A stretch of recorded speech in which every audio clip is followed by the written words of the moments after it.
আমি আমার জায়গা থেকে শুধু বাকেরকেই সমর্থন দিয়েছি। ডাকসু নির্বাচনে আসলে জাতীয় নাগরিক পার্টির সাথে তো সম্পর্ক নেই। এটি আসলে একান্তই তাদের সিদ্ধান্ত।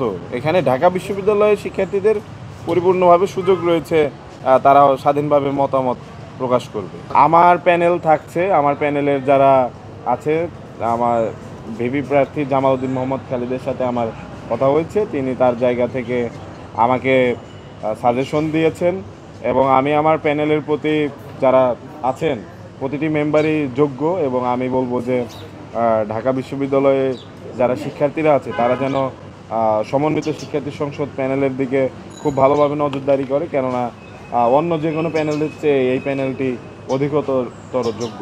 দেখুন, আমি আমার জায়গা থেকে শুধু বাকেরকেই সমর্থন দিয়েছি। এখানে প্যানেলকে আমি কিন্তু হাইলাইট করা বা সমর্থন দেওয়া সে ধরনের কোনো। দেখুন, আমাকে কেন্দ্র করে প্যানেলটি গড়ে উঠেছিল, বিষয়টি এরকম নয়। দেখুন, আমার কোনো পূর্ব পরিকল্পনা ছিল না যে আমার প্যানেল, আমি কোনো প্যানেলকে ভেঙে এখানে চলে আসব। দীর্ঘদিন যাবৎ আমার তাদের সাথে পথ চলা রয়েছে এবং জাতীয় নাগরিক পার্টিতে আমি একজন মেম্বার ছিলাম। আমি পূর্বেও বলেছি, এখনও বলছি, জাতীয় নাগরিক পার্টি তার জায়গা থেকে বিমাতা সুলভ আচরণ করেছে এবং এক পর্যায়ে আমাকে তাদের তরফ থেকে এক ধরনের বাধ্য করা হয়েছে, এটি আমি বলবো।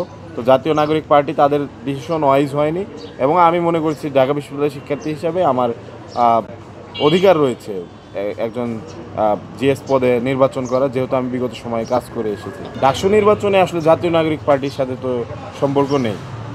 তো সেই জায়গায় ডাকসু নির্বাচনকে কেন্দ্র করে আসলে জাতীয় নাগরিক পার্টিকে টানাটা আমার কাছে মনে হয় না। ঠিক আছে, ধন্যবাদ। আমরা আজকের জন্য শেষ।